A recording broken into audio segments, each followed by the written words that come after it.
বাঁচানো গেল না নির্যাতনের শিকার শিশু আসিয়াকে। 2 দফা জানাজা শেষে মাগুরায় দাফন, সবার মাঝে স্বজন হারানোর কষ্ট।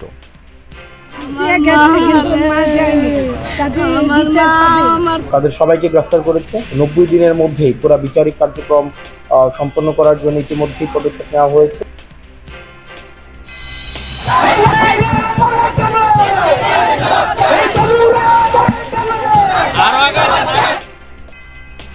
আসিয়ার মৃত্যুতে ক্ষোভ, প্রতিবাদ, আইন সংশোধনের পর সোমবার নাগাদ অধ্যাদেশ জারি।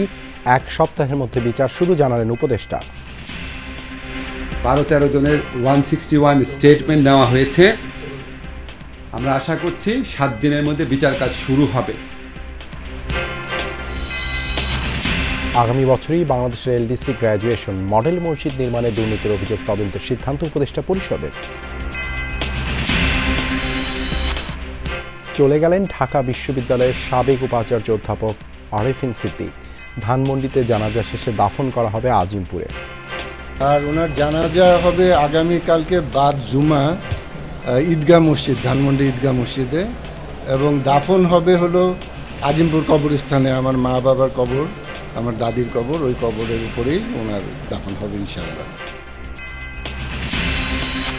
অবশেষে মার্কিন মধ্যস্থতায় ইউক্রেনের সাথে সাময়িক যুদ্ধবিরতিতে সম্মত রাশিয়া, সমস্যায় স্থায়ী সমাধানের আশা যুক্তরাষ্ট্রের।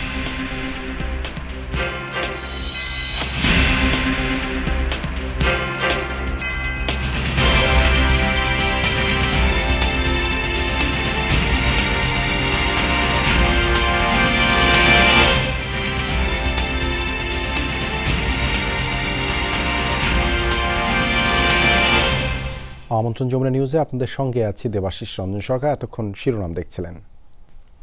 2 দফা জানাজা শেষে দাফন করা হলো মাগুরায় ধর্ষণের শিকার শিশু আসিয়াকে।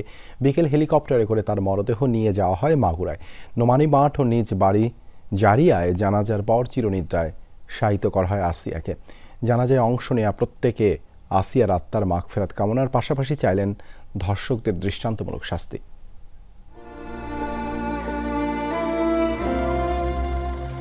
ঘরের মেয়ে আবারও ফিরল ঘরে। পার্থক্য শুধু লাল টুকটুকে জামার বদলে এবার তার গায়ে জড়ানো সাদা কাফনের কাপড়। যার আরোগ্য কামনায় প্রার্থনা করেছিল গোটা দেশবাসী, সেই শিশু আসিয়া চলে গেল সবাইকে কাঁদিয়ে। তার মরদেহ বহনকারী হেলিকপ্টারটি মাগুরা স্টেডিয়ামে পৌঁছায় বৃহস্পতিবার সন্ধ্যা 6:30টার দিকে। শেষবারের মতো আসিয়াকে দেখতে ঢল নামে হাজারো মানুষের। নোমানী মাঠে প্রথম জানাজায় অংশ নেয় স্থানীয়রা।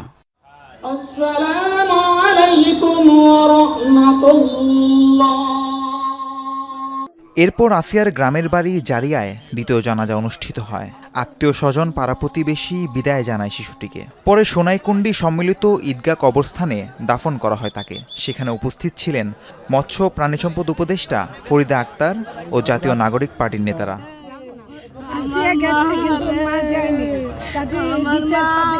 ধর্ষক এবং খুনি একই সাথে, তাদের বিরুদ্ধে ইতিমধ্যেই তাদের সবাইকে গ্রেফতার করেছে এবং আপনারা জানেন যে 90 দিনের মধ্যেই পুরো বিচারিক কার্যক্রম সম্পন্ন করার জন্য ইতিমধ্যেই পদক্ষেপ নেওয়া হয়েছে। আসিয়ার মরদেহ নিজ বাড়িতে পৌঁছানোর পর নান্দোয়ালি গ্রামে ধর্ষণে অভিযুক্তের বাড়িতে আগুন দেয় বিক্ষুব্ধ গ্রামবাসী। রাহিম সারোয়ার, যমুনা নিউজ। এর আগে রাজধানীর সিএমএইচ হাসপাতালে আসিয়ার মৃত্যু হয়। সাথে সাথেই সারা দেশে নেমে আসে শোকের ছায়া। গভীর শোক প্রকাশ করেন প্রধান উপদেষ্টা ডক্টর মোহাম্মদ ইউনূস। অনেকেই ছুটে যান হাসপাতালে। সেখানে হতভাগ্যের মা সন্তান হত্যার বিচার দাবি করেন। মাগুরায় পাশবিকতার শিকার শিশুটির বাঁচার সম্ভাবনা কম, তা জানা ছিল সবারই। তারপরও অলৌকিকের আশায় ছিল গোটা জাতি। কিন্তু সেই প্রার্থনা আর চিকিৎসকদের প্রাণান্তকর চেষ্টাকে ব্যর্থ করে দিয়ে বৃহস্পতিবার দুপুরে পৃথিবী ছেড়ে চলে গেল সে। 6 মার্চ থেকে চোখের ঘুম হারাম পুরো পরিবারের। শুধু হৃদস্পন্দন চলা মেয়েকে নিয়ে মাগুরা থেকে ঢাকা মেডিকেল, সেখান থেকে সিএমএইচে ছুটতে হয়েছে তাদের। তারপরও বাঁচানো গেল না প্রিয় কন্যাকে। অশ্রুসিক্ত মায়ের এখন একটাই দাবি, ন্যায় বিচার। ঘটনার দিন ওরা আপার বাড়ি বেড়াতে গেছিল, বেড়াতে গেলি ওরা আপারে ধরে মারিছিল, ওরা আপারে ধরে মারিছিল বলে তখন আর কি ও কইছিল যে আমি যাই কইয়ে দেবো আমার মার কাছে। তখনই সেই রাত্রি ওইরকম ঘটনা ঘটিছে। বড় মায়ের ইচ্ছে হলো তোমার আলাদা করে থুয়ে দিছিল। পরে 11টার সময় আমার কাছে ফোন দিয়েছে যে আপনার মনে অসুস্থ। আমি যাই দেখি যে সদরে ভর্তি করছে মাগুরা দিয়ে, তুই উনি পলাইছে ওই মহিলা। পরিবারের পক্ষ থেকে বক্তব্য এতটুকুই আছে যেন ওদেরকে, আন্টি যেটা বললেন, ওদেরকে জন্য ফাঁসি দেওয়া হয়। যারাই আছে হত্যার সাথে জড়িত সবার ফাঁসি চাই আমরা। আমাদের আর কোনো বক্তব্য নেই। দ্রুততার সঙ্গে যত দ্রুত সম্ভব ওদেরকে ফাঁসি দিতে হবে। আর একটা এখানে আর কোনো কথা নেই। মাগুরা সরকারি হাসপাতাল থেকে সম্মিলিত সামরিক হাসপাতাল 7 দিনে শিশুটিকে বাঁচানোর চেষ্টা করেছিলেন 4 হাসপাতালের শতাধিক চিকিৎসক। শিশুটির মৃত্যুর পর তাকে শেষবারের মতো দেখতে সিএমএইচে আসেন অনেকে। অন্তর্বর্তীকালীন সরকার বলি, বাংলাদেশের যেই সরকারে আসুক তার কথাই বলি না কেন, মানে আমাদের না এখন সবচেয়ে বড় দায়িত্ব, আমাদের বোনকে আমরা যেভাবে হারালাম এর জন্য যারা দায়ী তাদের সর্বোচ্চ দৃষ্টান্তমূলক যে শাস্তি, মৃত্যুদণ্ড, সেটাকে যে কোনোভাবে, যে 90 দিনের একটা সময় দেওয়া হয়েছে বেঁধে, এটার মধ্যে শেষ করা। এখানে শুধু ধর্ষণ কাণ্ডই সংগঠিত হয়েছে তা নয়, বরং তার সঙ্গে যে নির্মমতা এবং পরিকল্পিতভাবে তাকে যে হত্যা করার যে কার্যক্রম, সেই হত্যার অপরাধও এখানে সংগঠিত হয়েছে।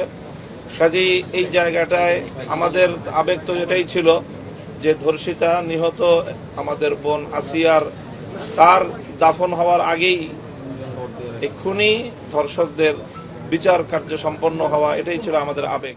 ফুলের মতো পবিত্র এই শিশুর অকালে ঝরে যাওয়া মেনে নিতে পারছেন না কেউই। শিশুটির মৃত্যুতে শোক জানিয়েছেন প্রধান উপদেষ্টা ডক্টর মোহাম্মদ ইউনূস। আমরা সবাই শোকাহত।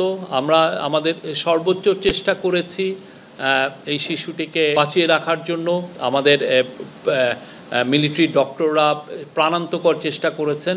চিফ অ্যাডভাইজার নিজে নির্দেশ দিয়েছেন, উনি তো আজকে শোক প্রকাশ করেছেন এই মৃত্যুতে। ময়নাতদন্ত শেষে শিশুটির নিথর দেহ হেলিকপ্টারে করে নিয়ে যাওয়া হয় তার জন্মস্থান মাগুরার শ্রীপুর উপজেলায়।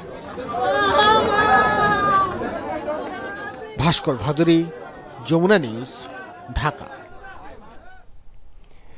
শিশু আসিয়ার ধর্ষকদের দৃষ্টান্তমূলক সর্বোচ্চ শাস্তির দাবিতে মশাল ও কফিন মিছিল হয়েছে ঢাকা বিশ্ববিদ্যালয়ে। ভিসি চত্বরে হয়েছে গায়েবানা জানাজা। এসব প্রতিবাদ সমাবেশ থেকে অপরাধীর কঠোর শাস্তির দাবি জানানো হয়েছে।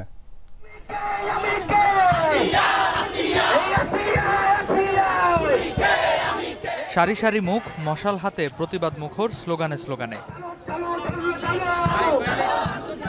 শিশু আসিয়ার মৃত্যুতে ক্ষুব্ধ ঢাকা বিশ্ববিদ্যালয়ের শিক্ষার্থীরা বের করে বিক্ষোভ মিছিল। বেশ কয়েকটি সংগঠনের ব্যানারে এতে অংশ নেন ছাত্রছাত্রীরা। বৃহস্পতিবার সন্ধ্যা 7:30টায় ভিসি চত্বরে অনুষ্ঠিত হয় গায়েবানা জানাজা।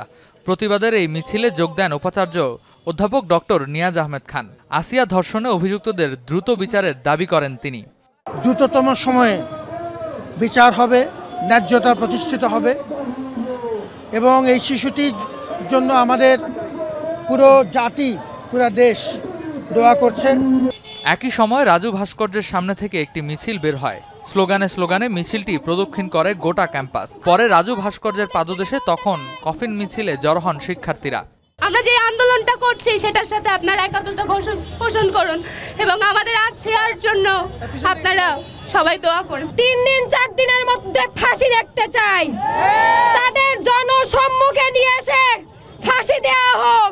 ধর্ষকের মৃত্যুদণ্ড দেখতে চাই, এর বাইরে আমরা কোনো পদক্ষেপ দেখতে চাই না। আমরা শুধুমাত্র মৃত্যুদণ্ড দেখতে চাই।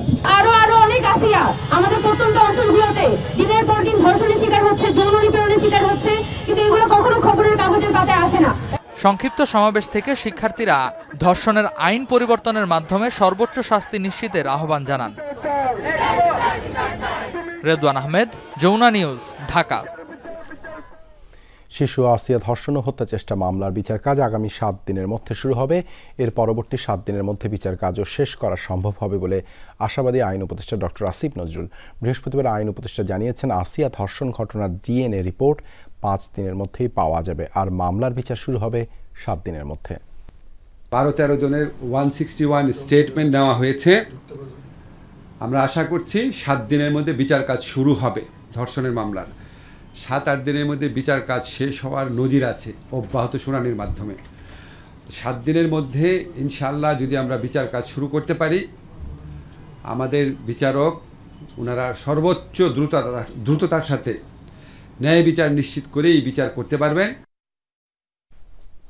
কোটি বাংলাদেশিকে অপরাধী করে চলে গেল মাগুরার আসিয়া। তথাকথিত স্বজনের হাতে পাশবিক নির্যাতনের শিকার হয়ে গত 1 সপ্তাহ মৃত্যুর সাথে লড়েছে ছোট্ট শিশুটি। তার এমন অবস্থা দেখে দলমত নির্বিশেষে পথে নেমেছে হাজারো মানুষ, করেছে প্রতিবাদ, প্রার্থনায় বেঁধেছে বুক। কিন্তু সব চেষ্টা বিফল। আসিয়ার মৃত্যু আবারও তুলে ধরল পচে যাওয়া সমাজের ভয়ানক চিত্রকে।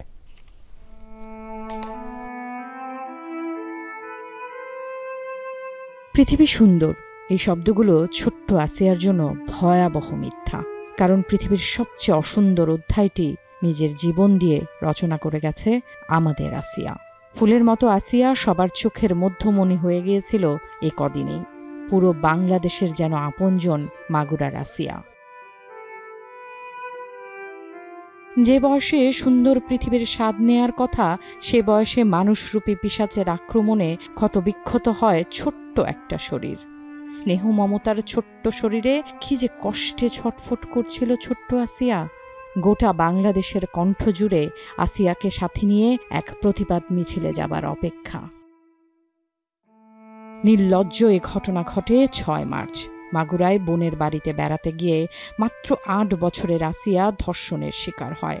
7 দিনের জীবন মৃত্যুর এক অবর্ণনীয় যুদ্ধ শেষে ছোট্ট আসিয়া পাহাড় সম অভিমান নিয়ে চলে গেল। অচেতন অবস্থায় মাগুরা থেকে ঢাকা মেডিকেলের আইসিইউতে এনে ভর্তি করা হয় আসিয়াকে। অবস্থার অবনতি হলে নেওয়া হয় লাইফ সাপোর্টে। গলার আঘাত গুরুতর হওয়ায় শ্বাস নিতে হচ্ছিল যন্ত্রের সাহায্যে।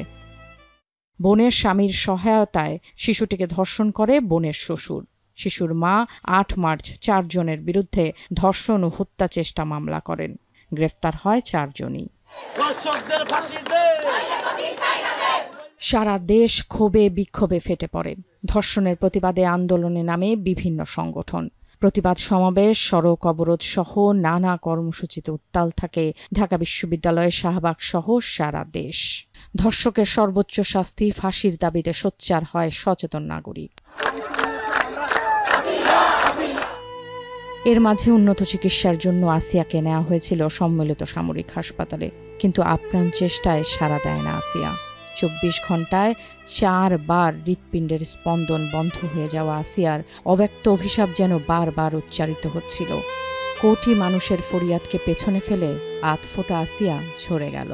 ঘুণে ধরা সমাজের কাছে রেখে যায় কিছু প্রশ্ন আর রাষ্ট্রের কাছে ন্যায় বিচারের আর্জি। ফারহানা ন্যান্সি, যমুনা নিউজ, ঢাকা। মডেল মসজিদ নির্মাণে দুর্নীতির অভিযোগ তদন্তের সিদ্ধান্ত নিয়েছে উপদেষ্টা পরিষদ। ধর্ম মন্ত্রণালয়কে এর দায়িত্ব দেওয়া হচ্ছে। এছাড়া স্বল্পোন্নত দেশের কাতারে উন্নীত হতে 2026 সালে বাংলাদেশ এলডিসি গ্র্যাজুয়েশনের প্রস্তুতি নেওয়ার নির্দেশ দিয়েছেন প্রধান উপদেষ্টা। বৈঠকে সিদ্ধান্ত হয় কিছু সংস্কার রাজনৈতিক সংলাপ ছাড়াই বাস্তবায়ন করা হবে। বৃহস্পতিবার প্রধান উপদেষ্টার প্রেস উইং আয়োজিত এক ব্রিফিংয়ে এ নিয়ে বিস্তারিত জানান প্রেস সচিব শফিকুল আলম। তেজগাঁওয়ে প্রধান উপদেষ্টার কার্যালয়ে প্রফেসর মোহাম্মদ ইউনুসের সভাপতিত্বে উপদেষ্টা পরিষদের বৈঠক, যেখানে আলোচনার পাশাপাশি নেওয়া হয় বেশ কিছু সিদ্ধান্ত। এসব সিদ্ধান্ত সম্পর্কে জানাতে রাজধানীর ফরেন সার্ভিস একাডেমিতে সংবাদ সম্মেলনের আয়োজন করে প্রধান উপদেষ্টার প্রেস উইং। প্রেস সচিব শফিকুল আলম বলেন, মডেল মসজিদ নির্মাণে দুর্নীতির তদন্তের সিদ্ধান্ত নিয়েছে উপদেষ্টা পরিষদ। সৌদি আরবের অর্থায়নে মসজিদগুলো নির্মাণের কথা প্রচার করা হলেও আদতে তা রাষ্ট্রের অর্থ খরচে নির্মাণ হয়। স্বৈরাচারের যে সাপোর্টার তারা বলতে চান যে এটা সৌদি ফান্ডেড এটা প্রজেক্ট, সৌদি এখানে একটা টাকাও দেয়নি। এটা ট্যাক্স পেয়ার মানিতে এই প্রায় $1 বিলিয়ন এটা একটা প্রজেক্ট। ধর্ম মন্ত্রণালয় এটার একটা ইনভেস্টিগেট করার জন্য একটা কমিটি করে দিয়েছেন। এটার মধ্যে কি ধরনের অন্যায় অনাচার হয়েছে সেগুলো তারা ইনভেস্টিগেট করে দেখবেন। এ সময় সংস্কার বাস্তবায়নের ব্যাপারেও বিস্তারিত জানান শফিকুল আলম। বলেন, সরকারি অফিসগুলোতে খুব দ্রুত জনবল নিয়োগের নির্দেশ দিয়েছেন প্রধান উপদেষ্টা। আলোচনা হয়েছে নেপালের জলবিদ্যুৎ আমদানির সম্ভাব্যতা নিয়ে। সংস্কার কমিশনের কিছু সুপারিশ বাস্তবায়নে রাজনৈতিক সংলাপের দরকার পড়বে না। সংশ্লিষ্ট মন্ত্রণালয় তা বাস্তবায়ন করতে পারবে। অনেকগুলো রিকমেন্ডেশন দিয়েছে, অ্যারাউন্ড 2000। তার মধ্যে কিছু কিছু রিকমেন্ডেশন আছে ওইটার জন্য পলিটিক্যাল আসলে ডায়ালগের কোনো দরকার নাই। সেই ডিসিশনগুলো যাতে খুব দ্রুত নেওয়া যায় সেই জন্য আজকে চিফ অ্যাডভাইজার বলেছেন সরকারের সমস্ত অফিসগুলোতে যাতে খুব দ্রুত প্রচুর জনবল নিয়োগ করা যায়, যেগুলো জায়গায় ভ্যাকান্সি আছে সেটা এটা টেন্স অফ থাউজেন্ডস অফ এটা করছেন এবং এই অনুযায়ী ক্যাবিনেট সেক্রেটারি আগামী মিটিংয়ে এটা উপস্থাপন করবে। বৈঠকে 2026 সালে বাংলাদেশের এলডিসি গ্র্যাজুয়েশনের জন্য প্রয়োজনীয় প্রস্তুতি নেওয়ার নির্দেশ দিয়েছেন প্রধান উপদেষ্টা। এর ফলে জায়গা হবে স্বল্পোন্নত দেশের কাতারে। 2026-এ এলডিসি গ্র্যাজুয়েশন করব। যেই ধরনের চ্যালেঞ্জগুলো যেগুলো আসবে সেটা ফেস করার জন্য এখন থেকেই প্রিপারেশন নেওয়ার কথা মাননীয় চিফ অ্যাডভাইজার বলেছেন। ইন্টারন্যাশনাল মর্যাদা আরও বৃদ্ধি পাবে এবং বাংলাদেশের বিজনেস এর সক্ষমতা আরও বৃদ্ধি পাবে। প্রেস সচিব জানান, আগামী 26 তারিখ 4 দিনের সফরে প্রধান উপদেষ্টা চীন যাচ্ছেন। দেশটির প্রেসিডেন্ট শি জিনপিং এর সাথে প্রধান উপদেষ্টার দ্বিপাক্ষিক বৈঠক হবে বলেও জানান তিনি। পৃথিবীর অনেক লিডাররা এখানে আসেন, উনি ওখানে কথা বলবেন। তানভীর মৌসুম, যমুনা নিউজ, ঢাকা। 4 দিনের সফরে ঢাকায় পৌঁছেছেন জাতিসংঘের মহাসচিব আন্তোনিও গুতেরেস। বৃহস্পতিবার বিকেল 5টায় হযরত শাহজালাল আন্তর্জাতিক বিমানবন্দরে অবতরণ করেন তিনি। সেখানে তাকে অভ্যর্থনা জানান পররাষ্ট্র উপদেষ্টা মোহাম্মদ তৌহিদ হোসেন। এরপর জাতিসংঘ মহাসচিবকে নিয়ে যাওয়া হয় ইন্টারকন্টিনেন্টাল হোটেলে। শুক্রবার পররাষ্ট্র বিষয়ক উপদেষ্টা তৌহিদ হোসেন এবং রোহিঙ্গা ইস্যু ও অগ্রাধিকার বিষয়ক প্রধান উপদেষ্টার উচ্চ পর্যায়ের প্রতিনিধি ডক্টর খলিলুর রহমান সকাল 9টায় হোটেলে গুতেরেসের সঙ্গে দেখা করবেন। পরে জাতিসংঘ মহাসচিব সকাল 10টায় প্রধান উপদেষ্টার কার্যালয়ে প্রধান উপদেষ্টা ডক্টর ইউনূসের সাথে দেখা করবেন। বৈঠকের পর গুতেরেস রোহিঙ্গা শিবির পরিদর্শনের জন্য বিমান বাংলাদেশ এয়ারলাইন্সের একটি বাণিজ্যিক ফ্লাইটে কক্সবাজার যাবেন। একই ফ্লাইটে থাকবেন প্রধান উপদেষ্টাও। দিনব্যাপী তাদের পৃথক কর্মসূচি শেষে সন্ধ্যায় 1 লাখ রোহিঙ্গার সাথে ইফতার করবেন। সেদিনই ঢাকায় ফিরবেন তারা। শনিবারও থাকছে তার বেশ কিছু কর্মসূচি। সেগুলো শেষে জাতিসংঘ মহাসচিবের একটি প্রেস ব্রিফিং হওয়ার কথা রয়েছে। ঢাকা বিশ্ববিদ্যালয়ের সাবেক উপাচার্য আ.আ.ম. আরেফিন সিদ্দিক আর নেই। মস্তিষ্কে রক্তক্ষরণজনিত কারণে বৃহস্পতিবার রাতে রাজধানীর বারডেম হাসপাতালে চিকিৎসাধীন অবস্থায় মারা যান তিনি। আগামীকাল বাদ জুমা ধানমন্ডি ঈদগাহ মসজিদে জানাজা অনুষ্ঠিত হবে। এরপর আজিমপুর কবরস্থানে মায়ের পাশে দাফন হবে বলে জানানো হয় পরিবারের পক্ষ থেকে। গেল কয়েকদিন লাইফ সাপোর্টে ছিলেন অধ্যাপক আরেফিন সিদ্দিক। ইব্রাহিম কার্ডিয়াক হাসপাতালের নিউরো সার্জন অধ্যাপক নজরুল ইসলামের তত্ত্বাবধানে চিকিৎসাধীন ছিলেন তিনি। গেল 6 মার্চ পরে মাথায় আঘাত পান ডক্টর সিদ্দিক। এরপর তাকে ইব্রাহিম কার্ডিয়াক হাসপাতালে ভর্তি করা হয়। সেখানে চিকিৎসা শুরুর পর তাকে নিউরো আইসিইউতে স্থানান্তর করা হয়। আরেফিন সিদ্দিক ঢাকা বিশ্ববিদ্যালয়ের গণযোগাযোগ সাংবাদিকতা বিভাগের সাবেক চেয়ারম্যান ছিলেন। 2009 সালে ঢাকা বিশ্ববিদ্যালয়ের 27তম উপাচার্য হিসেবে নিয়োগ পান তিনি। আমার বড় ভাই doctor Arefin Siddiqui, x VC Dhaka university, উনি আজকে 10:45 ইব্রাহিম কার্ডিয়াক হাসপাতালে ইন্তেকাল করেছেন। আর ওনার জানাজা হবে আগামীকালকে বাদ জুমা ঈদগাহ মসজিদ, ধানমন্ডি ঈদগাহ মসজিদে, এবং দাফন হবে হলো আজিমপুর কবরস্থানে। আমার মা বাবার কবর, আমার দাদির কবর, ওই কবরের উপরেই ওনার দাফন হবে ইনশাআল্লাহ। মাগুরায় শিশু ধর্ষণের বিচারের দাবিতে বিভিন্ন জেলায় মশাল মিছিল করেছেন শিক্ষার্থীরা। রাজশাহীতে ধর্ষণের সাথে জড়িত আসামিদের 48 ঘন্টার মধ্যে ফাঁসি দেওয়ার আলটিমেটাম দিয়েছে ছাত্র জনতা। বৃহস্পতিবার রাত 8টার দিকে নগরীর আলুপট্টি মোড় থেকে এই দাবিতে মশাল মিছিল বের করে শিক্ষার্থীরা। মিছিলটি নগরীর গুরুত্বপূর্ণ সড়ক প্রদক্ষিণ করে সাহেব বাজারে এসে শেষ হয়। সেখানে সংক্ষিপ্ত সমাবেশ করে তারা। চট্টগ্রামে আসিয়ার গায়েবানা জানাজা হয়। এই সময় বৈষম্য বিরোধী ছাত্র আন্দোলন ও জাতীয় নাগরিক পার্টি নেতাকর্মী সহ নানা শ্রেণী পেশার মানুষ অংশগ্রহণ করে। ধর্ষণের সর্বোচ্চ শাস্তি কার্যকরের পাশাপাশি দোষীদের দ্রুত বিচারের দাবি জানানো হয় এই জমায়েত থেকে। আসিয়ার শোকে মোমবাতি প্রজ্বলন কর্মসূচি পালন করেছে শাহজালাল বিজ্ঞান ও প্রযুক্তি বিশ্ববিদ্যালয়ের শিক্ষার্থীরা। রাতে বিশ্ববিদ্যালয়ের মুক্তমঞ্চে এই কর্মসূচি পালন করে তারা। এ সময় তারা ধর্ষণ বিরোধী নানা স্লোগান দেয়। ঘটনায় জড়িত অভিযুক্তদের সর্বোচ্চ সাজা এবং দেশের নারী ও শিশু নির্যাতন রোধে পদক্ষেপ গ্রহণের আহ্বান জানান।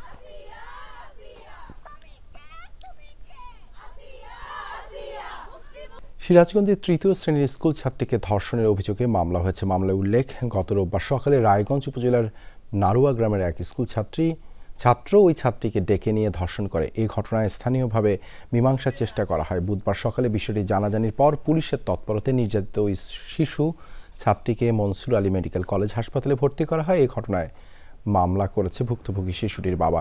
জড়িত স্কুল ছাত্রকে আইনের আওতায় আনার চেষ্টা চলছে বলে জানায় পুলিশ।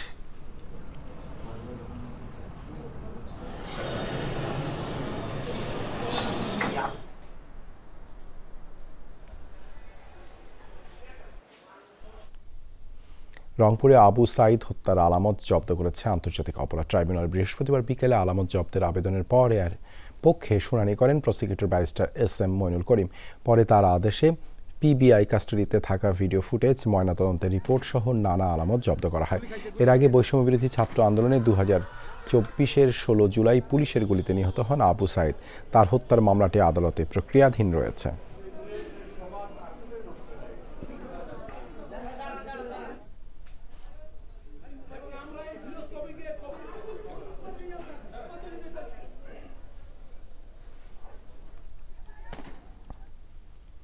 নারায়ণগঞ্জের রূপগঞ্জে 7 বছরের শিশুকে ধর্ষণের চেষ্টার অভিযোগ উঠেছে। এই ঘটনায় জড়িতকে গ্রেপ্তারের দাবিতে বিক্ষোভ মিছিল করেছে এলাকাবাসী। আরও জানাতে যুক্ত হচ্ছেন সহকর্মী জয়নাল আবেদিন।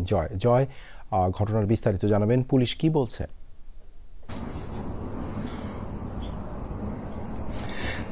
দেবাশিস, আসলে যে মেয়েটিকে ধর্ষণ অথবা ধর্ষণের চেষ্টা করা হয়েছে, মেয়েটি কিন্তু নিতান্তই ছোট, তার বয়স মাত্র 7 বছর। সে আসলে নির্দিষ্ট বলতে পারে না। আজকে দুপুরে যখন ঘটনা ঘটেছে, তার বাবা মা দুজনেই কারখানা শ্রমিক। তারা যখন রাতে বাসায় ফিরে, তারপরে মেয়েটি যতটুকু বুঝাতে পেরেছে তাতে বোঝা যায় যে মেয়েটিকে ধর্ষণ করা হয়েছে অথবা ধর্ষণের চেষ্টা করা হয়েছে। তারপর কিন্তু মেয়ের পরিবার, তিনি যে বাড়িতে থাকেন, তাই সে বাড়িওয়ালা অর্থাৎ তানসিন সাহেব তার কাছে নালিশ করছেন। তানসিন সাহেবের আবার প্রতিবেশী হচ্ছে রুবেলের বাড়িতে আবার ওই দর্শক যে অভিযুক্ত, সে বাড়া থাকে, বাড়ায় বসবাস করে। তাকে জানানোর পর বিষয়টি কিন্তু 5,000 টাকা রফা দফা করা হয় এবং এই বিষয়টি সামনে আসার পর রাতেই কিন্তু এলাকার মানুষ বিক্ষুব্ধ হয়ে আসলে ওই যারা সালিশি করেছেন তাদের গ্রেপ্তারের দাবিতে যখন এলাকায় বিক্ষোভ শুরু করে, তখন কিন্তু কৌশলে ইব্রাহিম, যিনি ধর্ষণে অভিযুক্ত, তার বাড়ি সুনামগঞ্জের বিষম্যপুরে, সে কিন্তু পালিয়ে যায়। এরপর কিন্তু এলাকার ক্রমেই মানুষের ভিড় বাড়তে থাকে। এক পর্যায়ে ঘটনাস্থলে পুলিশ আসে। পুলিশ এসে কিন্তু আসলে বাড়ির যারা বিচারক ছিলেন, বাড়ির মালিক, তাদেরকেও খুঁজে পায়নি। অভিযোগ যে ভিকটিম রয়েছে মেয়েটি, তাকে ওয়ান স্টপ ক্রাইসিস সেন্টারে নিয়ে যায় এবং মেয়ের বাবা ও মাকেও সাথে নিয়ে যায়। এবং পুলিশ বলছে যে প্রাথমিকভাবে মেয়ের বাবা একটি অভিযোগ দায়ের করবেন, তারপর মেয়েটির যখন মেডিকেলের একটি রিপোর্ট চলে আসবে, তারপরে কিন্তু এই মামলাটি একটি গতি ফিরে পাবে। পাশাপাশি পুলিশ কিন্তু বেশ তৎপরতা দেখিয়েছে। পুলিশ কিন্তু তাকে গ্রেপ্তারের জন্য সম্ভাব্য যেসব স্থানে যাওয়া যায় সেখানে কিন্তু অভিযান শুরু করে দিয়েছে। দেবাশিস, ধন্যবাদ জয় যুক্ত হবার জন্য। পিলখানা হত্যাকাণ্ডের ঘটনায় বিস্ফোরক দ্রব্য আইনে মামলায় 239 বিডিআর সদস্যের জামিনের শুনানি শেষ হয়েছে। যাচাই বাছাই শেষে পরে আদেশ দেওয়া হবে বলে জানিয়েছেন আদালত। কেরানীগঞ্জ কেন্দ্রীয় কারাগারে স্থাপিত অস্থায়ী বিশেষ ট্রাইব্যুনালের বিচারক মোহাম্মদ ইব্রাহিম মিয়ার আদালতে আসামি পক্ষের আইনজীবীরা জামিন চেয়ে আবেদন করেন। কেরানীগঞ্জ কেন্দ্রীয় কারাগারে স্থাপিত অস্থায়ী আদালত, এখানে বিচার চলছে পিলখানা হত্যাকাণ্ডের ঘটনায় বিস্ফোরক দ্রব্য আইনে দায়ের করা মামলার। বৃহস্পতিবার সকালে নির্ধারিত জামিন শুনানির দিনে হাজির করা হয় আসামিদের। এ সময় 239 বিডিআর সদস্যের জামিনের পক্ষে যুক্তি তুলে ধরেন আসামি পক্ষের আইনজীবীরা, যদিও জামিনের বিরোধিতা করে রাষ্ট্রপক্ষ। শুনানি শেষে আদালত জামিনের বিষয়ে আদেশ অপেক্ষমান রাখেন। আমি বলবো আসামি পক্ষের অসতর্কতা, গাফিলতি তো আমি বলতে পারি না। ওনারা যদি এরকম একটা অ্যামালগেটেড অবস্থান সৃষ্টি না করতেন, শুধুই যদি তাদের একটা ক্যাটাগরিক্যালি পরিষ্কার রাখতেন যে মৃত্যুদণ্ডপ্রাপ্ত আসামির জামিন দরখাস্তরা না আসতো, যাবজ্জীবনের দরখাস্তরা না আসতো, বা একই লোকের নাম একাধিকবার যদি না আসতো, তাহলে কোর্টের জন্য কাজগুলো সহজ হতো। এই মামলাটি, এই ঘটনায় একটি স্বাধীন তদন্ত কমিশন তদন্ত করছে। সেই অবস্থায় ওই তদন্ত কমিশনের রিপোর্ট আসা পর্যন্ত এবং ওই তদন্ত রিপোর্টের উপর ভিত্তি করে নতুন করে প্রসিকিউশন শুরু হওয়া পর্যন্ত এই ভুল ইয়ের উপরে, তদন্তের উপরে এবং ভুল রায়ের উপরে যারা ভেতরে আছেন সবাইকে ওই দিনটা পর্যন্ত জামিন দিয়ে দেওয়া উচিত ছিল এবং এটা হচ্ছে আইনের সাধারণ। আমরা আজকে সেটাই বলেছি। জামিন শুনানি শেষে এদিন আবু সাইদ খান নামের এক অবসরপ্রাপ্ত মেজর আদালতে সাক্ষ্য দেন। এরপর তাকে জেরা করেন আসামি পক্ষের আইনজীবীরা। এ নিয়ে মামলায় মোট 287 জনের সাক্ষ্য শেষ হলো। বিশ্বাস করি যে বর্তমান এই আইনের শাসন প্রতিষ্ঠিত হওয়ার কারণে এবং বিচার বিভাগের স্বাধীনতা থাকার কারণে সাক্ষীদের উপরে খুব বেশি আমার ধারণা যে তাদেরকে প্রভাব বিস্তার করা হয় না তারা স্বাধীন এবং নিরপেক্ষভাবে এসে আদালতে সাক্ষ্য দিচ্ছেন। এই মামলায় 834 আসামির মধ্যে এখন পর্যন্ত জামিন পেয়েছেন 178 জন। গত 23 জানুয়ারি ঢাকার কেরানীগঞ্জ ও কাশিমপুর কারাগার থেকে কারামুক্ত হন তারা। 2009 সালের 25 ও 26 ফেব্রুয়ারি ঢাকার পিলখানায় সীমান্তরক্ষী বাহিনীর সদর দপ্তরে বিদ্রোহের ঘটনায় 57 সেনা কর্মকর্তা সহ 74 জন নিহত হন। আশিক মাহমুদ, যমুনা নিউজ, ঢাকা। লিবিয়ায় আটকে পড়া 176 বাংলাদেশি নাগরিক দেশে ফিরেছেন। বৃহস্পতিবার ভোর 4টার দিকে একটি ফ্লাইটে ঢাকার হজরত শাহজালাল আন্তর্জাতিক বিমানবন্দরে পৌঁছায় তারা। লিবিয়ায় বাংলাদেশ দূতাবাস, মন্ত্রণালয় ও আন্তর্জাতিক অভিবাসন সংস্থার সহযোগিতায় তাদের দেশে ফিরিয়ে আনা হয়েছে। মধ্যযুগীয় কায়দায় নির্যাতন সহ্য করে সাক্ষাৎ মৃত্যু থেকে বেঁচে প্রিয়জনের কাছে ফিরতে পেরে উচ্ছ্বসিত ছিল সবাই। স্বজনদের দাবি বিচার করা হোক দালাল চক্রের সদস্যদের। ইতালি গিয়ে ভাগ্য বদল করবেন এই আশায় দালালের কথা মতো 3 মাস আগে বাড়ি থেকে রওনা হন গোপালগঞ্জের খালেক মোল্লা। কিন্তু যাওয়া হয়নি ইতালি, আটকা পড়েন লিবিয়ায়। এ সময় নানা নির্যাতন করে তার কাছ থেকে 18 লাখ টাকা আদায় করেছে দালাল চক্র। ঘুরিয়ে ঘুরিয়ে টুরিস্ট হিসেবে আপনার যে ইতালিতে পৌঁছাবে তা না নিয়ে আমার ভাইকে লিবিয়াতে নিয়ে চলে যায় দুবাই থেকে। পরবর্তীতে আমাদের কাছ থেকে অলরেডি 18 লক্ষ টাকা হাতিয়ে নিয়েছে। ভাগ্য বদল তো হয়নি, জীবন নিয়ে কোনো রকমে ফিরছেন দেশে। 2 বেলা খাবার দেয়, শুধু পাস্তা, ছোট ছোট পাস্তা সেদ্ধ করে টমেটো সস দিয়ে, কোনো মরিচ পেঁয়াজ নাই, লবণ ছাড়া, তেল নাই, এইভাবে রাঁধতে দিত। সকালে একটা খবজা দিত, মানে রুটি বলে হইতেছে শক্ত আর জিব না, এইগুলো দিত। রোজার সময় ওরা আরো নির্যাতন বেশি করে।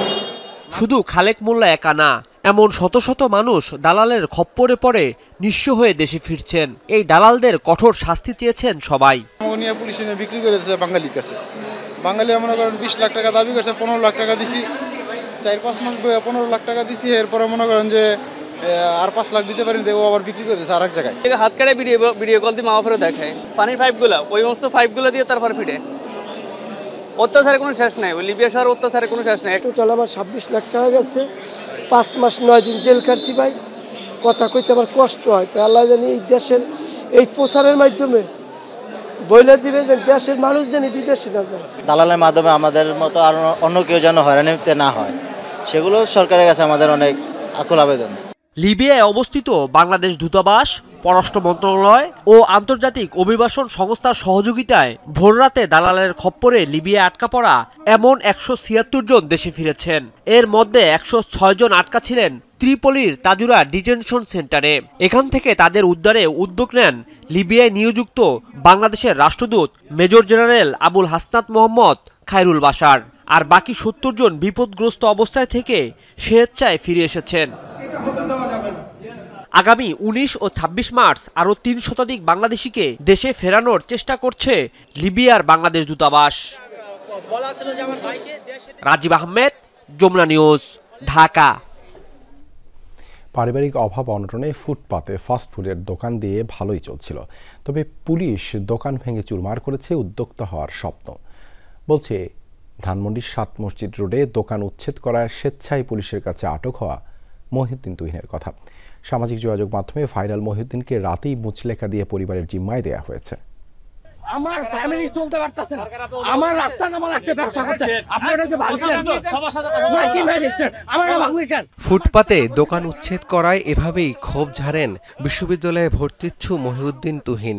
পারিবারিক অর্থ কষ্টে থাকা এই শিক্ষার্থী নির্বাহী ম্যাজিস্ট্রেটের কাছে জানতে চান কেন তার দোকান ভাঙা হলো। এক পর্যায়ে ধানমন্ডি থানা পুলিশ তাকে মারধর করে গাড়িতে তোলে নিয়ে যাওয়া হয় থানায়। তাতেই নেট দুনিয়ায় শুরু হয় তোলপাড়। ছেলেটির পক্ষে যায় অধিকাংশ মতামত। রাতে পরিবারকে ডেকে মুচলেকা নিয়ে তুহিনকে ছাড়া হয়। আমার ফোর্ট যদি তুলে দেন তাহলে আমাকে থানায় নিয়ে চলে। তখন তাকে থানায় নিয়ে আসা হয়। এরপরে তার বাবা আসে, মা আসে, এসে তার এই ম্যাজিস্ট্রেট মহোদয়ের সাথে যে অদ্ভুতপূর্ণ আচরণ করছে সেই জন্য ক্ষমা প্রার্থনা করে। এই ক্ষমা প্রার্থনার কারণে ম্যাজিস্ট্রেট স্যার তাকে সাধারণ ক্ষমা এবং মানবিক কারণে তাকে ছেড়ে দেওয়ার জন্য নির্দেশ দিলে আমরা তাকে ছেড়ে দিই। দোকানটা ভাঙায় কতটা ক্ষতি হয়েছে সেসব আক্ষেপের সুরে জানান মহিউদ্দিন তুহিন। বলেন উদ্যোক্তা হওয়ার স্বপ্ন থেকেই দিয়েছিলেন এই দোকান। আমি স্টার্টিং থেকেই প্রবলেমে ছিলাম, আমি ভয়েস রেজ করতে পারিনি। আমি এর জন্য ভাবছি যে আচ্ছা ঠিক আছে ভয়েস না, নিজেকে আগে স্বাবলম্বী করি, এই জন্য আমি বিজনেস করতে নামছি, উদ্যোক্তা হইতে চাইছি। অ্যান্ড এটার পরে যদি আমার ওটা ভাঙা হওয়ার পর আমি ওনাকে বলছি, অ্যাগ্রেসিভভাবে বলছি, কারণ আমার কষ্ট লাগতেছিল। বলেন, দেশে চুরি ডাকাতি ছিনতাই যে হারে বেড়েছে পুলিশ সেভাবে নিয়ন্ত্রণ করতে পারছে না। প্রশ্ন তোলেন, যারা খেতে চায় তাদের সাথেই কেন বিমাতা সুলভ এই আচরণ? পুলিশ যেভাবে আমার ঘাড় ধাক্কা দিচ্ছে, আপনি এখানে দেখেন, এই যে এখানে স্ক্র্যাচ আছে, প্লাস ওইখানে আমাকে ইয়াসির নামে এবং আমার হাত এখান দিয়ে ইভেন ফুলেও গেছে, ইয়াসির আর মোহাইমিন নামে 2জন পুলিশ কনস্টেবল ছিল, আমাকে ঘাড় ধাক্কা দিয়ে এইভাবে ধরে নিছে। পুলিশের এমন বাড়াবাড়িতে অনেক কষ্ট পেয়েছেন জানান এই তরুণ উদ্যোক্তা। পুলিশের ট্রিটমেন্ট আপনারা দেখছেন, আমার আসলে বলার নেই। আমি রাব্বি সিদ্দিকী, যমুনা নিউজ, ঢাকা। পিরোজপুরে মোবাইল গেম খেলতে না দেয়ায় বন্ধুকে হত্যার মামলায় আসামিকে 13 বছরের কারাদণ্ড দিয়েছে আদালত। বৃহস্পতিবার দুপুরে পিরোজপুর জেলা ও দায়রা জজ এবং শিশু আদালতের ম্যাজিস্ট্রেট মোহাম্মদ আসাদুল্লাহ রায় দেন। মামলায় উল্লেখ, ফ্রি ফায়ার খেলতে না দেয়ায় নদমুলা গ্রামের শান্ত হাওলাদারের সাথে একই এলাকার আবির হোসেনের বিরোধ ছিল। এরই জেরে 2021 সালের 2 ডিসেম্বর শান্তকে বাড়ি থেকে মিথ্যা বলে বাইরে নিয়ে যায় আবির। পরে শান্তকে শ্বাসরোধ করে হত্যা করে আবির। হত্যার 4 মাস পর আবিরকে গ্রেপ্তার করে পুলিশ।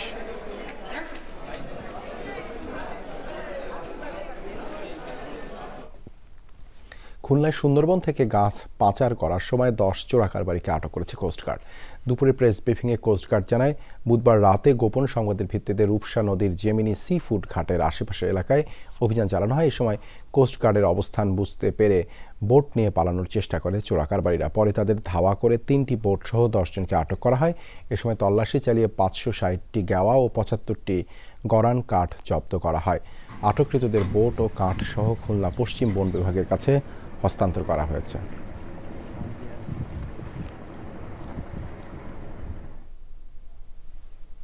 যশোরে জরুরি অবতরণের সময় দুর্ঘটনার কবলে পড়েছে একটি প্রশিক্ষণ বিমান, তবে অক্ষত আছেন 2 জন পাইলট। আইএসপিআর জানায়, দুপুরে যশোর বিমানবন্দরে এই দুর্ঘটনা ঘটে। প্রশিক্ষণ চলাকালীন 12টা 55 মিনিটে জরুরি অবতরণের চেষ্টা করে গ্লোব 120 টিপি বিমান। এ সময় আকস্মিক এই দুর্ঘটনা ঘটে। বিমানটি ক্ষতিগ্রস্ত হলেও বিমানে থাকা গ্রুপ ক্যাপ্টেন মোল্লা মোহাম্মদ তহিদুল হাসান ও স্কোয়াড্রন লিডার আহমদ মুসা অক্ষত রয়েছেন। দুর্ঘটনার তদন্তে একটি উচ্চ পর্যায়ের কমিটি গঠন করা হয়েছে। 3 মাস ধরে নেই বেতন, এদিকে কবে মিলবে বেতনের অর্থ নেই সেই নিশ্চয়তাও। এমন পরিস্থিতিতে চরম অনিশ্চয়তা ও দুর্দশায় দিন কাটছে মালয়েশিয়ার একটি প্রতিষ্ঠানে কর্মরত 190 বাংলাদেশি শ্রমিকের। অর্থাভাবে বিপাকে এই প্রবাসীদের পরিবারগুলো। ঈদ সামনে রেখে দুশ্চিন্তা যেন আরও বাড়ছে। এরই মধ্যে প্রতিষ্ঠানটির বিরুদ্ধে মালয়েশিয়ার শ্রম বিভাগে অভিযোগও জমা দিয়েছে ভুক্তভোগীরা। সহকর্মী আহমদুল কবিরের পাঠানো তথ্য চিত্রে থাকছে বিস্তারিত। ভাগ্য পরিবর্তনের আশায় মালয়েশিয়া পাড়ি জমালেও উল্টো আরও চরম দুর্ভোগ নেমে এসেছে 190 বাংলাদেশির জীবনে। হ্যান্ড গ্লাভস তৈরির যন্ত্রাংশ নির্মাণকারী একটি কারখানায় কর্মরত এই বাংলাদেশিরা গত 3 মাস ধরে পাচ্ছেন না কোনো বেতন। এমনকি গত 5 মাসে মেলেনি ওভারটাইমের অর্থ। অভিযোগ উঠেছে 2023 সাল থেকেই বেতন অনিয়মিত প্রতিষ্ঠানটিতে, ফলে মানবেতর দিন কাটছে ভুক্তভোগী প্রবাসীদের। এ ঘটনায় মালয়েশিয়ার শ্রম বিভাগে অভিযোগও জমা দিয়েছে ভুক্তভোগীরা। ঈদ উপলক্ষে সবাই কিন্তু প্রবাসীদের মুখের দিকে তাকিয়ে থাকে যে কখন তারা আসলে প্রবাস থেকে টাকা পয়সা পাঠাবে তাদের পরিবারের জন্য, ঈদ উদযাপনের জন্য। তো আমার মনে হয় যে মালয়েশিয়ায় যে বাংলাদেশ হাইকমিশন আছে তারা এই বিষয়ে সুদৃষ্টি দেবে এবং এই বিষয়ে দ্রুত সমাধানের জন্য তারা একটি কার্যকর পদক্ষেপ নেবে। লেবার উইংও রয়েছে, তো তারা নিশ্চয়ই সে সংশ্লিষ্ট কোম্পানির সঙ্গে আলাপ আলোচনার ভিত্তিতে এই 190 জন শ্রমিকের বেতন না পাওয়ার যে সমস্যা রয়েছে এটি সমাধানের যথোপযুক্ত পদক্ষেপ গ্রহণ করবে, এটা আমরা আশা করি। এ অবস্থায় পরিবারের কাছে অর্থ পাঠাতে তো পারছেনই না, উল্টো নিয়োগ ফি পরিশোধেও ঋণ নিতে হচ্ছে এসব বাংলাদেশি শ্রমিকদের। কাজের আশায় মালয়েশিয়ায় আসা এসব শ্রমিক নিয়োগ প্রক্রিয়ায় ব্যয় করেছেন বিপুল পরিমাণ অর্থ। এখন বেতন না পেয়ে তারা পড়েছেন ঋণের ফাঁদে। চাপের মুখে চলতি মাসে শ্রমিকদের বকেয়া বেতন পরিশোধের প্রতিশ্রুতি দিয়েছে অভিযুক্ত প্রতিষ্ঠানটি। রেজওয়ানা সাইমা, যমুনা নিউজ। মালয়েশিয়ার পাহাং রাজ্যে আটক হয়েছে 48 বাংলাদেশি সহ মোট 131 অভিবাসী। অবৈধ অভিবাসীদের আবাস হিসেবে পরিচিত বেশ কয়েকটি স্থানে অভিযান চালিয়ে তাদেরকে আটক করেছে অভিবাসন বিভাগ। গেল সোম ও মঙ্গলবার চালানো হয় এই অভিযান। আটককৃতদের মধ্যে বাংলাদেশ ছাড়াও রয়েছে ইন্দোনেশিয়া, মায়ানমার, মিশর ও চীন সহ বিভিন্ন দেশের নাগরিক। স্থানীয় প্রশাসন জানায় বৈধ পাস বা পারমিট না থাকা, অতিরিক্ত সময় ধরে অবৈধভাবে দেশটিতে অবস্থান করা এবং পাশের শর্ত লঙ্ঘন করার মতো অপরাধের সাথে জড়িত তারা। সৌদি আরবে আয়োজিত হয়েছে ইফতার ও দোয়া মাহফিল। রিয়াদ প্রবাসী বৃহত্তর চট্টগ্রাম জেলা বিএনপি ও যুবদলের উদ্যোগে আয়োজন করা হয়। রিয়াদের বাথা বাংলা বাজারে এই আয়োজন করা। আলমগীর হোসেন দ্বীপের পরিচালনায় অনুষ্ঠানে সভাপতিত্ব করেন হাজী মোহাম্মদ সেলিম। এ সময় প্রধান অতিথি হিসেবে উপস্থিত ছিলেন কারি আব্দুল হাকিম। বিশেষ অতিথি হিসেবে অংশ নেন তালুকদার হারুন রশিদ, সালাউদ্দিন পেয়ারু, মনির হোসেন, কলিমুদ্দিন সহ বিএনপি ও যুবদলের বহু নেতাকর্মী। সভা শেষে বিএনপি চেয়ারপারসন বেগম খালেদা জিয়ার রোগ মুক্তি ও সুস্বাস্থ্য কামনায় বিশেষ মোনাজাত করা হয়।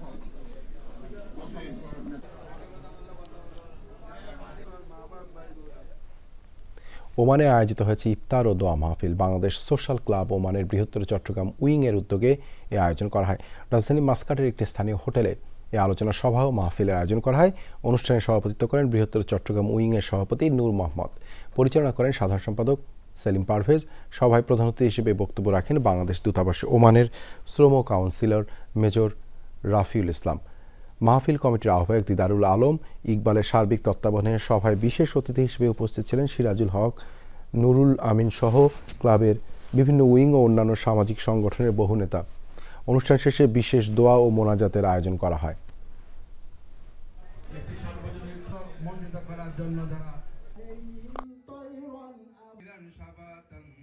আর তারা সবসময় আমাদের বলে দুইটা জিনিস থেকে সবসময় তারা একটু দূরে থাকে, যেগুলো আপনাদের সোশ্যাল ক্লাব বা স্কুল সবসময় বলে যে একটা হচ্ছে আপনাদের পলিটিক্যাল ম্যাটার থেকে দূরে রাখতে বলে, এবং হচ্ছে আরেকটা হচ্ছে আপনার রিলিজিয়াস ম্যাটার। এই জিনিসগুলো গ্যাদারিংতে তারা খুব পছন্দ করে না। তো এই জিনিসগুলো আপনারা একটু খেয়াল রাখবেন।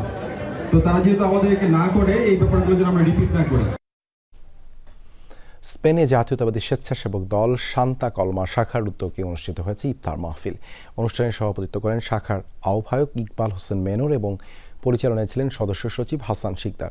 প্রধান অতিথি ছিলেন স্বেচ্ছাসেবক দল স্পেন দক্ষিণের আহ্বায়ক আক্কাস মিয়া। প্রধান বক্তা হিসেবে বক্তব্য দেন আতিকুর রহমান লিটু। বিশেষ অতিথি হিসেবে বক্তব্য রাখেন যুগ্ম আহ্বায়ক সাজ্জাদ সালু এবং শামসুল ইসলাম। এছাড়াও আয়োজনে উপস্থিত ছিলেন সান্তা কলমা বিএনপির নেতা বখতিয়ার রহমান, সুমন মোল্লা এবং শহীদ খালাসি। দলীয় নেতাকর্মীদের মাঝে ভ্রাতৃত্ববোধ ও ঐক্য বৃদ্ধির উদ্দেশ্যে এই আয়োজন করা হয়। বাহরাইনে মতবিনিময় সভা হয়েছে। বাংলাদেশে দূতাবাসের নবনিযুক্ত রাষ্ট্রদূত মোহাম্মদ রইস হাসান সারওয়ারের সাথে এই সভার সৌজন্য সাক্ষাৎ করেছেন জালালাবাদ অ্যাসোসিয়েশন বাহরাইনের নেতাকর্মীরা। স্থানীয় সময় মঙ্গলবার দুপুর 2টায় দূতাবাসের কনফারেন্স হল রুমে করা হয় এই আয়োজন। এ সময় রাষ্ট্রদূতের সাথে উপস্থিত ছিলেন দূতাবাসের শ্রম সচিব মোহাম্মদ মাহফুজুর রহমান। প্রতিনিধি দলটিতে ছিলেন সংগঠনের সাধারণ সম্পাদক আনোয়ার হোসেন, সাবেক সাধারণ সম্পাদক সম্রাট নজরুল ইসলাম সিদ্দিক, উপদেষ্টা আব্দুল বাসিদ আসিদ, সহ সভাপতি সানু মিয়া, সহসভাপতি শামীম আহমেদ অলি সহ সংগঠনের বহু নেতা কর্মী। এ সময় রাষ্ট্রদূতকে ফুল দিয়ে শুভেচ্ছা জানান সংগঠনের নেতাকর্মীরা। ফ্রান্সের সলিদারিতা অজি ফ্রান্সের উদ্যোগে হয়ে গেল আন্তর্জাতিক নারী দিবস উপলক্ষে অনুষ্ঠান। প্যারিসের একটি মিলনায়তনে নারীদের কথা শিরোনামে এক অনুষ্ঠানের আয়োজন করে সংস্থাটি। অনুষ্ঠানটি যৌথভাবে সঞ্চালনা করেন তাওহিদ আহমেদ, তাসনিয়া আঞ্জুম ও সোমা দেবনাথ। উপস্থিত ছিলেন বিভিন্ন সামাজিক সাংস্কৃতিক ব্যক্তিত্ব সহ অনেক প্রবাসী বাংলাদেশি। আয়োজনে বক্তব্য রাখেন হাসনাত জাহান, লিন্দা মেরি সরকার, ডাক্তার নূপুর হক, মৌসুমী চক্রবর্তী সহ আরও অনেকে।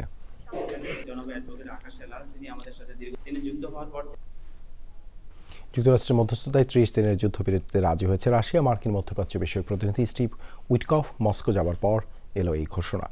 এর আগে সৌদি আরবের জেদ্দায় মার্কিন প্রতিনিধিদের সাথে বৈঠকে 30 দিনের যুদ্ধবিরতিতে রাজি হয় ইউক্রেন। এবার রাশিয়ার সাথেও একই চুক্তি করল মার্কিন প্রতিনিধিরা। তবে দীর্ঘ এই সংঘাতের মূল কারণগুলো সমাধান না করলে এই যুদ্ধবিরতি ভিত্তিহীন বলে মন্তব্য করেন ভ্লাদিমির পুতিন। আপাতত 1 মাসের যুদ্ধবিরতি হলে এর মাধ্যমে যুদ্ধের স্থায়ী সমাপ্তি হবে বলে আশা করছে যুক্তরাষ্ট্র। কক্সবাজারের উখিয়া ক্যাম্পে বসবাসরত রোহিঙ্গাদের জন্য চলমান কার্যক্রমসমূহ পরিদর্শন করেছেন বাংলাদেশ রেড ক্রিসেন্ট সোসাইটির নবনিযুক্ত চেয়ারম্যান। বৃহস্পতিবার সকাল থেকে বিকেল পর্যন্ত তিনি বিভিন্ন ক্যাম্প পরিদর্শন করেন। এ সময় তিনি ক্যাম্প পপুলেশন মুভমেন্ট অপারেশন এবং মিয়ানমার রিফিউজি রিলিফ অপারেশনের অধীনে পরিচালিত বিভিন্ন কর্মকাণ্ড পর্যবেক্ষণ করেন। এছাড়া তিনি এই সমস্যাগুলো টেকসই সমাধান ও দীর্ঘমেয়াদী মানবিক সহায়তার উপর গুরুত্ব আরোপ করেন। পাশাপাশি তিনি সেলাই প্রশিক্ষণ কেন্দ্রের প্রশিক্ষণার্থীদের সেলাই মেশিন এবং ইফতার সামগ্রী বিতরণ করেন। আমাদের দেশের বিভিন্ন অঞ্চল থেকে, বিভিন্ন শহর থেকে এসে কাজ করছে, এবার তারা স্বতঃস্ফূর্তভাবে কাজটা মেনে নিচ্ছে এবং আমি মনে করি যে এটা আমাদের জন্য একটা গর্বের ব্যাপার।